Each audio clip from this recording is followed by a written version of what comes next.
నమస్కారం అమరావతి న్యూస్ కి స్వాగతం ఈనాటి వార్తా విశేషాలు తిరుమల ఆలయ పవిత్రత నమ్మకం కాపాడేలా పనిచేయాలని సీఎం చంద్రబాబు అధికారుల్ని ఆదేశించారు తిరుమలలోని పద్మావతి అతిథి గృహంలో ఆయన సమీక్ష నిర్వహించి మాట్లాడారు కొండపై గోవింద నామ స్మరణ తప్ప మరొక మాట వినిపించకూడదు ప్రశాంతతకు ఎక్కడ భంగం కలగకూడదు ఏ విషయంలోనూ రాజీ పడదు భవిష్యత్తు నీతి అవసరాలకు ముందస్తు ప్రణాళిక చాలా అవసరం అటవీ ప్రాంతాన్ని 72 నుంచి 80% పైగా పెంచాలి అటవీ సంరక్షణ అడవుల విస్తరణకి ప్రణాళికతో పనిచేయాలి ప్రసాదాల నాణ్యత ఎల్లప్పుడూ కొనసాగాలి మరింత మెరుగుపడాలి తిరుమలలో విఐపి సంస్కృతి తగ్గాలి ప్రముఖులు వచ్చినప్పుడు హడావుడి కనిపించకూడదు ఆధ్యాత్మికత ఉట్టిపడేలా ఉండాలి ఆర్భాటం అనవసర వ్యయం వద్దు భక్తుల పట్ల టీటీడీ సిబ్బంది గౌరవంగా వ్యవహరించాలి దేశ విదేశాల నుంచి ఇక్కడికి వచ్చేవారిని గౌరవించుకోవాలి సిమ్స్ సేవలు కూడా మెరుగుపరచాలని చంద్రబాబు తెలిపారు పరిశుభ్రత మీద కూడా ఎక్కువ శ్రద్ధ పెట్టమన్నాను ఎక్కడెక్కడి నుంచో భక్తులు వస్తారు భక్తులు వచ్చినప్పుడు వాళ్ళకు కావాల్సింది వెంకటేశ్వర స్వామి నామం తప్ప ఇంకొకటి మాట్లాడే పరిస్థితి లేకుండా వాళ్ళు అన్ని విధాలు ఒక ప్రశాంతమైనటువంటి ఒక దివ్య క్షేత్రంగా ఇది ఎప్పటికప్పుడు ఉండాల్సిన అవసరం ఉంది సజెషన్స్ ఇచ్చాం అదే మరి ఇక్కడ ఫుడ్ కూడా ఏదో ఫ్యాన్సీ ఫుడ్లే కాకుండా ఇక్కడుండే భక్తుల మనోభావాలకు అనుకూలంగా ఇక్కడ మన సాంప్రదాయాలకు అనుకూలంగా ఉంటే చాలా బాగుంటుంది అలాంటివి కూడా చేయమని చెప్పి ఆదేశాలు ఇచ్చాను అదే మరి ఎండ్ టు ఎండ్ ఇవన్నీ కూడా ఒపీనియన్ కూడా తీసుకోవడం భక్తుల మనోభావాల్ని గౌరవించడానికి ఏమేం చేయాలనో అవన్నీ చేస్తాం ఇప్పుడు సేవకులు కొంతమంది ఉన్నారు శ్రీవారి సేవకులు వాళ్ళు కూడా ఎప్పుడో నేను ప్రవేశపెట్టాను వాళ్ళు ఒక 15 లక్షల మంది అయ్యారు వాళ్ళు కూడా ఒక స్పిరిచువాలిటీ సైడ్ ఎట్లా తీసుకెళ్ళాలి వాళ్ళల్లో కూడా భక్తిభావం ఎట్లా పెంచాలి ఇక్కడే కాకుండా నిజ జీవితంలో కూడా వెంకటేశ్వర స్వామి శ్రీవారి సేవకులు ఉన్నప్పుడు వాళ్ళు నిజ జీవితంలో కూడా దీన్ని ఆచరించాల్సిన అవసరం ఉంది వాళ్ళకి కావాల్సిన ట్రైనింగ్ అవన్నీ ఇచ్చి వాళ్ళు కూడా కెపాసిటీ బిల్డింగ్ చేస్తాం అదే మరి ఎక్కడికక్కడ సమాచారాన్ని కూడా తీసుకొని ఒక విధంగా చెప్పాలంటే మళ్ళీ వెంకటేశ్వర స్వామికి పూర్వ వైభవం వచ్చే విధంగా అదే కాకుండా ఎప్పటికీ ఇది ఒక దివ్య క్షేత్రంగా పవిత్రమైన క్షేత్రంగా తయారు చేయడానికి ఏమేం చేయాలో అన్ని చర్యలు తీసుకోమని చెప్పి మేనేజ్మెంట్కి గవర్నమెంట్ తరఫున కూడా ఆదేశాలు ఇచ్చాం అవన్నీ చేసేదానికి శ్రీకారం చుట్టారు ఏపీఎస్ఆర్టీసీ చైర్మన్ కొనకల నారాయణ బాధ్యతలు స్వీకరించారు ఈ సందర్భంగా మంత్రులు కొల్లు రవీంద్ర అనకాని సత్యప్రసాద్ పలువురు టీడీపీ నేతలు కొనకలను సత్కరించి అభినందించారు కొనకల నారాయణ గతంలో 2 సార్లు మచిలీపట్నం ఎంపీగా పనిచేశారు టీడీపీ జనసేన బీజేపీ కూటమి పొత్తులో మచిలీపట్నం ఎంపీ సీటు జనసేనకు కేటాయించడంతో నారాయణకు టికెట్ దక్కలేదు దీంతో అధిష్టానం ఆయనను ఆర్టీసీ చైర్మన్ గా నియమించింది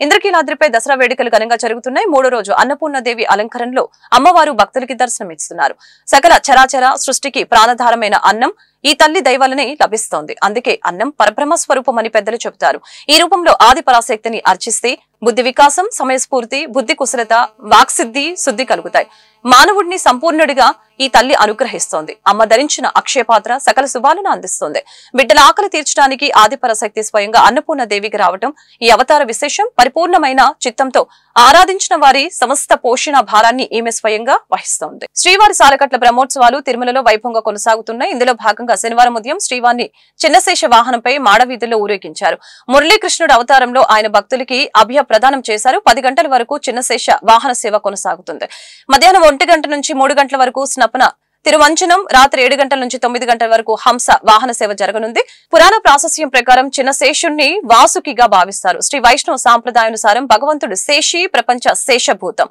శేష వాహనం ఈ శేషి భావాన్ని సూచిస్తోంది చిన్న శేష వాహనాన్ని దర్శిస్తే భక్తులకి కుండలిని యోగ సిద్ధి ఫలం లభిస్తుందని ప్రశస్తి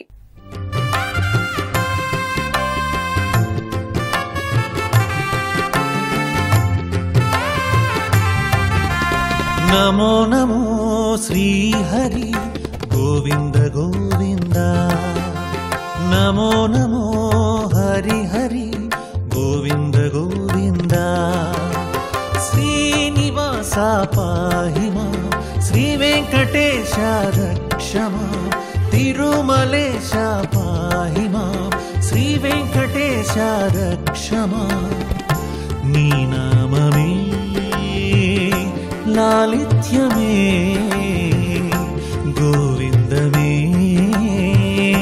మాధుర్యమే నమో నమో శ్రీహరి గోవింద గోవింద నమో నమో హరి హరి గోవింద గోవింద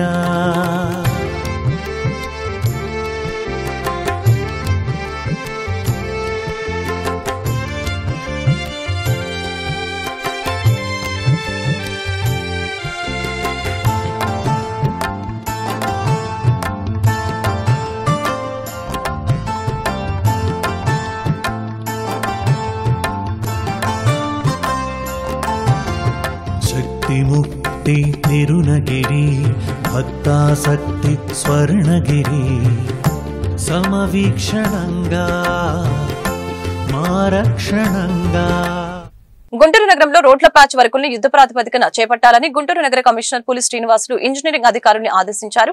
ప్యాచ్ వర్క్స్ కి ముందు తర్వాత ఫోటోలతో ఫైల్ మెయింటైన్ చేయాలని తెలిపారు.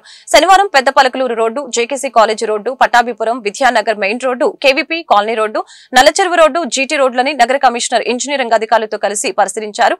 ఈ సందర్భంగా ప్యాచ్ వర్కులపై పలు సూచనలు చేశారు. ఈ సందర్భంగా కమిషనర్ మాట్లాడుతూ గుంటూరు నగరంలోని ఆర్ఎన్బి నగరపాలక సంస్థకు చెందిన ప్రతి రోడ్లో ఏ విధమైన పాట్ హోల్ ఉండటానికి వీల్లేదని స్పష్టం చేశారు. ఏఈలు వారిగా తమ పరిధిలోని రోడ్ల మరమ్మతులు చేపట్టాలని ఆదేశించారు. ప్యాచ్ వర్కుల నాణ్యతతో ఉండాలని, లేకుంటే సంబంధిత పర్యవేక్షణ కార్యదర్శులు అధికారులపై చర్యలు తీసుకుంటామని హెచ్చరించారు. రోడ్డు ఆక్రమణలతో పాటు డ్రైన్లపై ఉన్న స్లాబ్లు తొలగించాలని అన్నారు. అనంతరం నల్లచెరువు రిజర్వాయర్ ని నగర కమిషనర్ ఆకస్మిక తనిఖీ చేశారు. త్రాగునీటి దుర్వినియోగంపై కఠిన చర్యలు తీసుకుంటామని సిబ్బందిని హెచ్చరించారు. గుంటూరు నగరంలో రోడ్ల విస్తరణలో భాగంగా మరియు ట్రాఫిక్ సమస్యలు లేకుండా చేయడానికి రోడ్లకి ఇరువైపులా అక్రమ నిర్మాణాలు తొలగిస్తున్నట్లు జీఎంసీ అధికారులు తెలిపారు. నేడు గుంటూరు ప్రభుత్వ ఆసుపత్రి ఎదుట అక్రమంగా ఉన్న నిర్మాణాలు జీఎంసీ అధికారులు తొలగించారు. చిరు వ్యాపారస్తుల నగర అధ్యక్షులు నరసింహారావు మాట్లాడుతూ మాకు ఎటువంటి నోటీసులు ఇవ్వకుండా, ముందస్తు సమాచారం లేకుండా ఉన్న ఫలంగా మమ్మల్ని ఖాళీ చేయాలంటూ బలవంతంగా మమ్మల్ని రోడ్డును పడేస్తున్నారని ఆవేదన వ్యక్తం చేశారు. మాకు జీవనాధారమైన వాటిని తొలగించవద్దని వేడుకుంటున్న జీవీఎంసీ అధికారులు పట్టించుకోవడం లేదని తెలియజేశారు. మాకు జీవనాధారం ఈ వ్యాపారమేనని, అది కూడా లేకుండా చేయాలని జీజీహెచ్ సూపరింటెండెంట్ మరియు జీఎంసీ కమిషనర్ చూస్తున్నారని అన్నారు. ప్రత్యామ్నాయంగా మాకు ఆధారం చూపించి ఇక్కడి నుంచి వాటిని తొలగించాలని కోర్టు ఆర్డర్ ఉన్నా కూడా వాటిని లెక్క చేయడం లేదని అన్నారు. వీధి వ్యాపారస్తుల సంరక్షణ చట్టాన్ని పరిరక్షించాలని డిమాండ్ చేశారు. మాకు న్యాయం జరిగేంత వరకు నిరసన చేస్తూనే ఉంటామని తెలిపారు.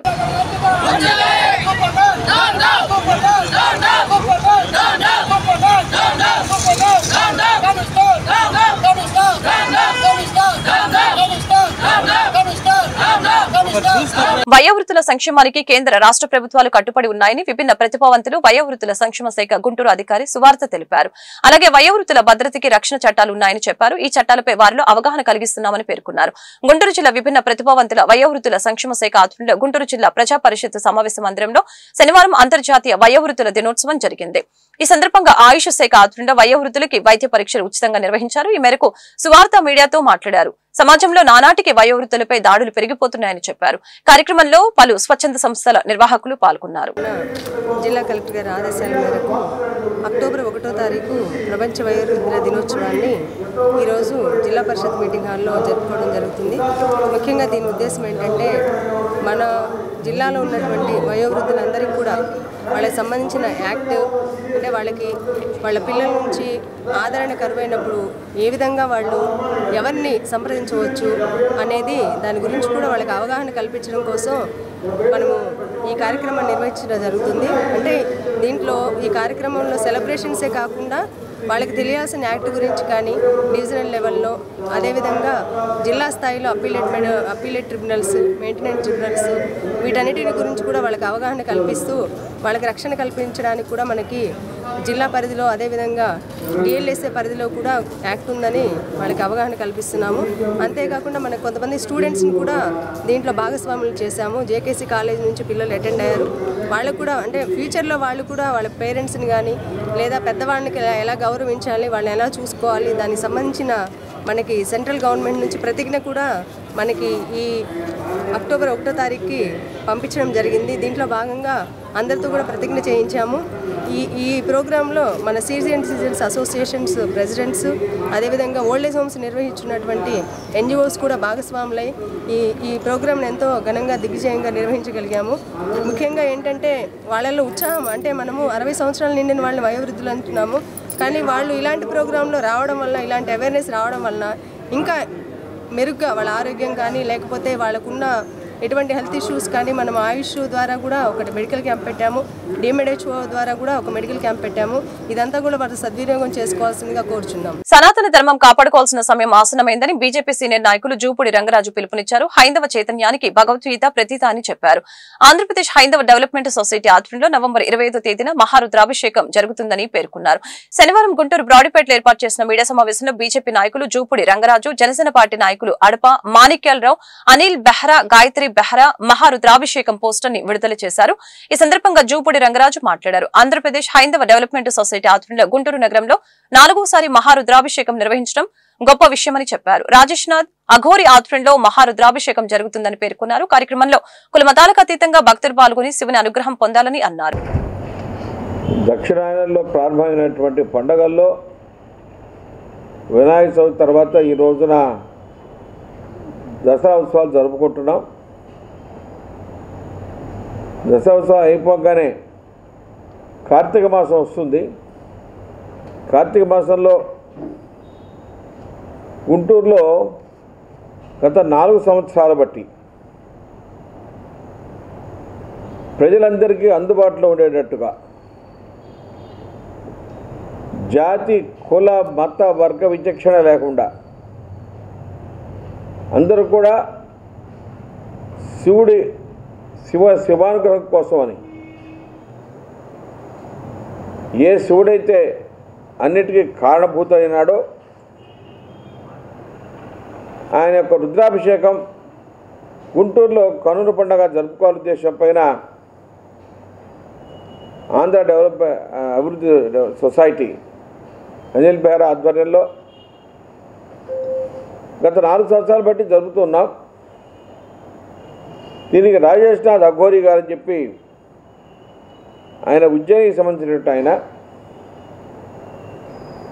సాక్షాత్తు శివదర్శనం చేసుకునేటువంటి మహానుభావులు ఒకరైనటువంటి ఆయన అందరికీ కనుల పండగగా ఈ రుద్రాభిషేకం జరుపుతూ అందుకే ఈసారి ప్రతిసారి కూడా రుద్రాక్ష ఇస్తూ వస్తారు. వచ్చిన ప్రతి భక్తులు రుద్రాక్ష కూడా ఇవ్వటం అంటే, రుద్రాక్ష ఇవ్వటం అంటే శివుడి యొక్క అంశాన్ని కూడా అభిషేకంలో దాని పాలు పంచుకొని తద్వారా హైందవ సనాతన ధర్మం వైపు ముందు తీసుకెళ్ళడం కోసం సమాజాన్ని ఒక ప్రయత్నం జరుగుతున్నది. సనాతన ధర్మం అనేటువంటిది అది ఇప్పటిది కాదు. మన మధ్య ఒక పుస్తకం చూశాను నేను, బెనారస్ ట్రస్ట్ వాళ్ళు 1916వ సంవత్సరంలో సనాతన ధర్మంపై రాసినటువంటి ఒక పుస్తకం ఉన్నది. అసలు ఆ పుస్తకం ఎక్కడ లభ్యం కావట్లే. అది ఇక్కడి నుంచి అమెరికాకి వెళ్ళిపోయింది, ఎట్ట వెళ్ళిపోయిందో తెలియదు. ఆ పుస్తకంలో చూసినట్టే సనాతన ధర్మం యొక్క ఆలోచన పరంపర హిందూ చైతన్యానికి ఎంత ఉపయోగపడుతుందో మనకు అర్థమవుతుంది. వైసీపీ పాలన ప్రభుత్వ ఉపాధ్యాయులకు ఒక పీడకలగా మిగిలిందని ఆంధ్రప్రదేశ్ నోబెల్ టీచర్స్ అసోసియేషన్ రాష్ట్ర ప్రధాన కార్యదర్శి బోనిగల హైమారావు తెలియజేశారు. ఆనాటి వైసీపీ పాలకుల అనాలోచిత నిర్ణయాల కారణంగా ప్రాథమిక విద్య నిర్వీర్యమైందని తెలియజేశారు. సిపిఎస్ ను రద్దు చేసి ఓపీఎస్ ప్రకటించాలని అన్నారు. అలాగే జీవో నెంబర్ 117ను తక్షణమే రద్దు చేయాలని అన్నారు. ఈ సందర్భంగా బొనిగల హైమారావు మాట్లాడారు. ప్రభుత్వ ఉపాధ్యాయులకి అనవసరమైన యాప్స్ నుంచి విముక్తి కలిగించాలని అన్నారు. ప్రభుత్వం నుంచి రావాల్సిన అన్ని రకాల బకాయిలు వెంటనే చెల్లించాలని అన్నారు. నూతన 12వ పీఆర్సీని వెంటనే ప్రకటించాలని అన్నారు. కార్యక్రమంలో అధ్యక్షులు వెంకట్రావు, రమేష్, శ్రీనివాసరావు, శారద, నరేంద్ర, నాగేశ్వరరావు, భానుమూర్తి పాల్గొన్నారు. రాష్ట్ర ప్రధాన కార్యదర్శి నోబెల్ టీచర్స్ ఈరోజు రాష్ట్ర వ్యాప్తంగా మరి మా నోబెల్ టీచర్స్ రాష్ట్ర ప్రథమ కార్యవర్గం గుంటూరులోని ఏపీఎన్జిఓ ముందు పెట్టడం జరిగింది.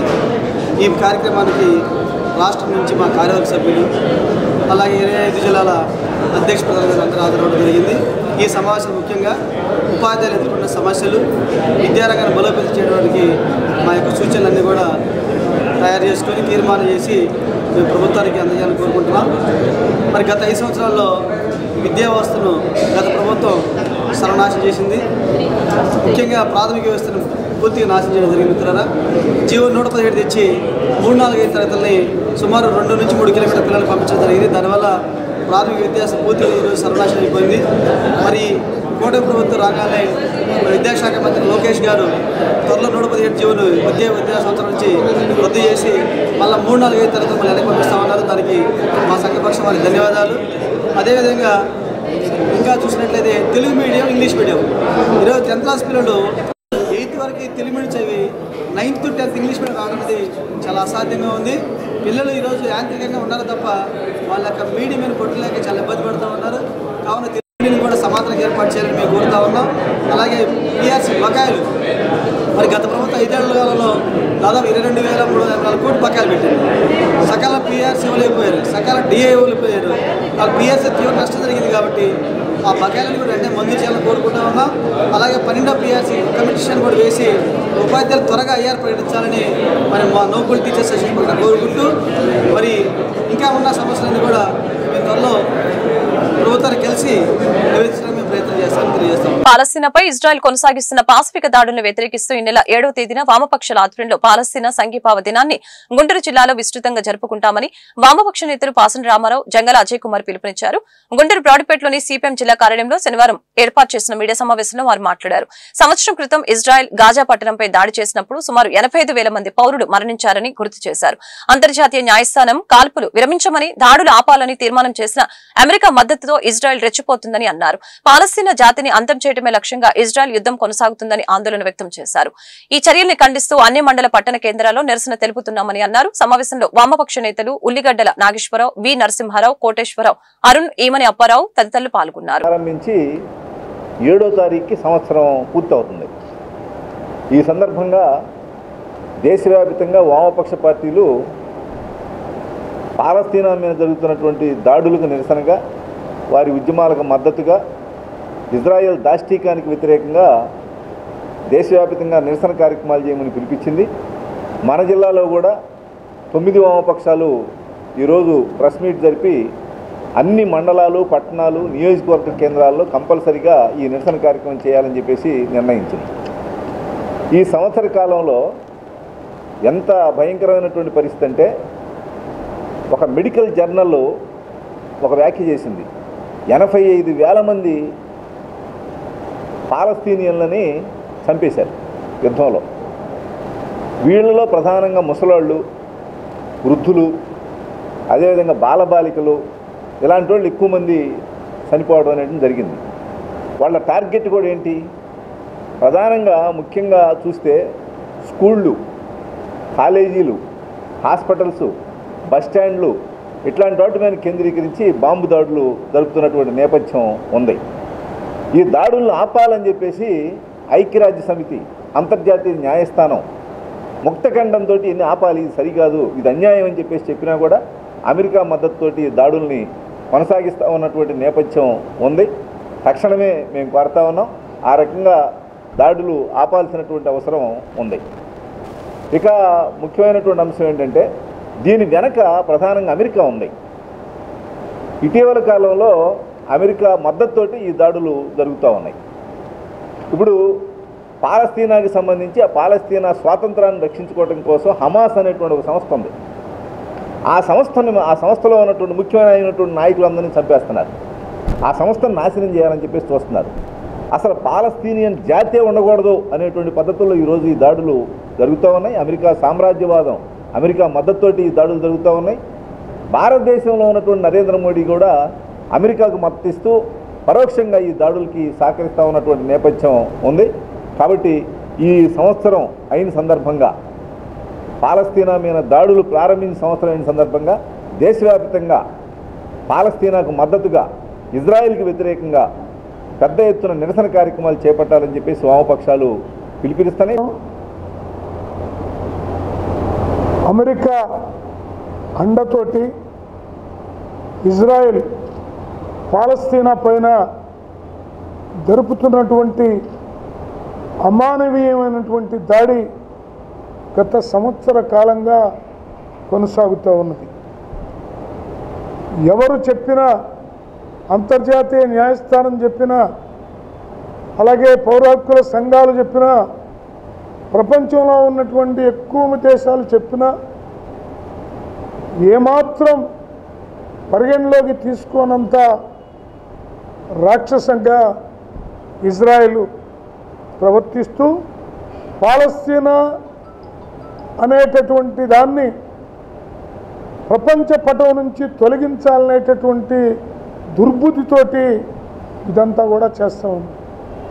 ఒకనాడు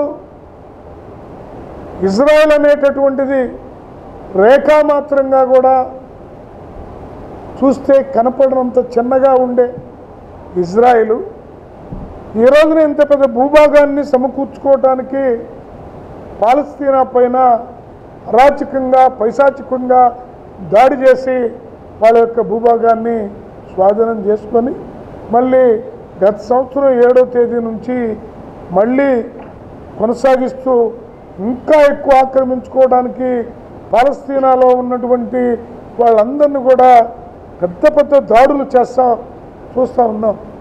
స్కూళ్లపైన, చర్చిలపైన.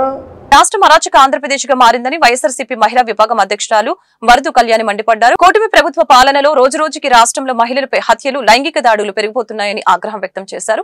శనివారం ఆమె మీడియా సమావేశంలో మాట్లాడారు. సీఎం చంద్రబాబు సొంత జిల్లాలో మహిళలు శవాలై తేలుతున్నారని అన్నారు. పొంగనూరులో అంజుమ్ అనే బాలిక హత్యకు గురైంది. ఇంతవరకు దోషుల్ని పట్టుకోలేదు. చంద్రబాబు ఎందుకు బాలిక కుటుంబాన్ని పరామర్శించలేదు?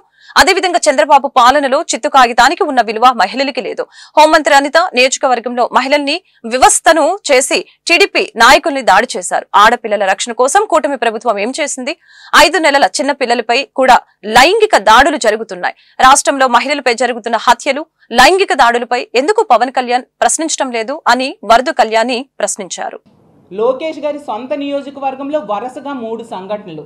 అలాగే మనం చూసాం కోవెలకొంటలో తీసుకుంటే ఒక మతి స్థిమితం లేని ఆడపిల్లని అత్యాచారం చేయడం. అన్నింటికంటే ఘోరం మనం చూసాం గొడ్లవల్లేరులో 300 మంది ఆడపిల్లలు సీసీ కెమెరాస్ పెట్టేశారని వాళ్ళు మొత్తుకొని ధర్నాలు చేసినా కూడా కనీసం ఎవరూ పట్టించుకోలేదు. సరికదా హోమ్ మినిస్టర్ గారు కానీ, డీజీపీ గారు కానీ వెళ్ళి అసలు ఏం జరిగిందో తెలుసుకునే ప్రయత్నం కూడా చేయలేదు. అంటే ఆడపిల్లల మీద ఎంత నిర్లక్ష్య ధోరణి, ఆడపిల్లల మాన ప్రాణాల మీద ఎంత నిర్లక్ష్య ధోరణి ఈ కూటమి ప్రభుత్వానికి ఉందో మనం అర్థం చేసుకోవచ్చు.